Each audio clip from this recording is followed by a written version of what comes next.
Hey guys, my name is Shakir, and my story is a little different than most. I am an immigrant from the Middle East, and if you know anything about the Middle East, you can only begin to imagine the struggles we went through. After immigrating to the United States, and plenty of personal and financial hardships later, I finally reached my version of the American dream. The vehicle that helped me reach my financial freedom was real estate. Now, I run multiple 6- and 7-figure businesses, and I like to help others. That's why I'm here. If I can do it, so can you. Believe me. Subscribe to my channel, and I'll show you how. This one is a really, really big one, guys. Even if you don't have team members, even if it's just you and yourself, just me, myself, and I. So what I think is important versus what really is important. This one, a lot of us have a lot of important stuff to do. We have our personal stuff, we have our business stuff, we have other leisure stuff. But when you decide that this is something that it's important to you, like there's something that you determine you want to make $100,000, then you put that task list that we talked about for yourself. And now you did all the work, you did all the analyzation, all the studying, what needs to happen, and then you go against that plan. And the worst thing that can happen between 2 business partners or 3 business partners or team members, we sit down on the table, we agree that we're going to do this, we're going to do this, we're going to do that, and we're going to do it in that order. Then you guys leave. And one of the partners goes and they think, well, this is more important, I think. Even if it's with the same realm, the business, but they make their own urgency on the task. What do you think is going to happen? There's going to be some friction because the company is not going to you're not going to get the results that you really anticipate or you want. And if it fails, that's okay, because you felt based on the plan that you put in place, you can tweak the plan. But just to run off, like to go off the rails and do whatever you think is right versus the plan you put, then that's when you start to fail. That's when partnership starts to break. That's when team members starts to get fired. And ultimately, that's when your company starts to crumble. It happens with the smallest tasks. If Evan and Caleb put tasks for themselves in acquisition and disposition, and Evan is doing acquisition and Caleb decides to go off the rail on that task, but Evan is doing what he's supposed to do and bring the revenue and do this. When he reaches that point, there is a wall in there. There is a blockage. And what do you think is going to happen? Friction is going to happen. Money is going to be lost. The team is not going to get paid as much. Like, it's going to be a snowball effect. So I can't stress enough, if you have a plan, even for yourself, follow that plan, tweak the plan. If it doesn't work, obviously keep tweaking, but follow the plan. Stop going off the rails because you think it's better. If you think it's better, then make sure that you think thoroughly. You think about it very, very thoroughly. Second one, set other individuals in their respective departments. If you have a lot to do, make sure that you delegate properly. You don't just delegate to delegate.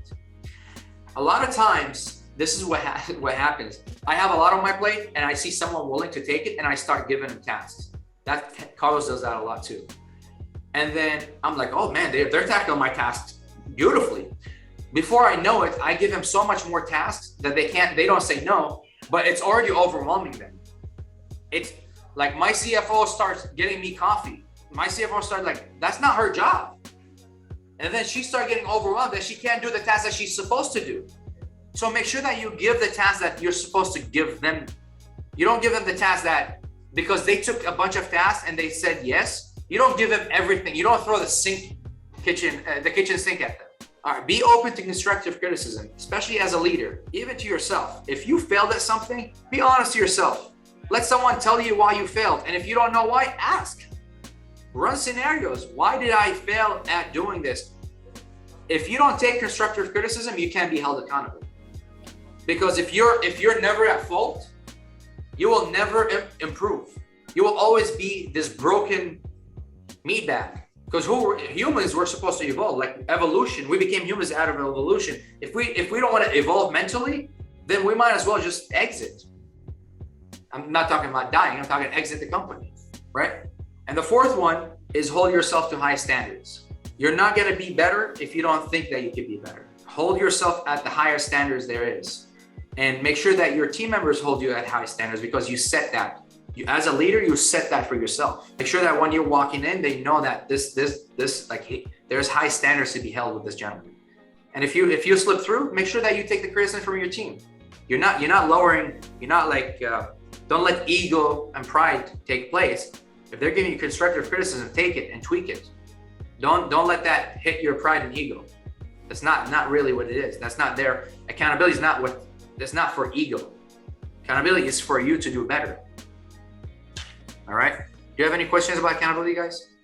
So for an example, we had a team meeting, like in acquisitions, this past week, Wednesday, and I went out and I spoke with them, and I was like, hey, listen, like we check KPIs on the team meeting, and I was like, the last few weeks, like y'all's call volume's been down. Like, what's going on? You're not making as many calls. You're not making as many offers. What's going on? And then it really took them to like open up and be like, hey, listen, like the leads that we've been getting, they're not really interested in selling. They've, they're I told the other individual I didn't want to sell. These properties are in a higher priced zone than that's in our buy box. And so I got a lot of different feedback. And now what I can do with that is it's like, okay, well, now I know what to do with the data, because I recently took over with the data in our company. Amazing. So now I know what to do with the data to get what they need to make the best decision to bring in more consistent results. I mention for you guys, for Need to Skip, we made a special coupon. There's coupons that you guys can apply now for great. I'll send it in the group chat and Facebook group. Nice. Yeah. Like really cheap. Okay, I just bought a bunch of data today. Oh, beautiful. Yeah, beautiful. What about if we have Prospect X? Is it? I'm sorry? On there too? I can't hear you. What if we have Prospect X? We don't have the coupon there for that. Just you can upload it afterwards. Just use Need to Skip and upload it back. Okay, gotcha. All right. Sorry, Evan, keep going. That's kind of what I was at. I mean, yeah. I took constructive criticism, right? And so I came in, they know the expectation, right? They know what they need to be doing. And then whatever you're going to do right now, it doesn't have to be perfect, but at least you took some action based on the constructive criticism, and then you can tweak from there. Yep. That's beautiful. That's what a leader should do. So I commend you for being a great leader.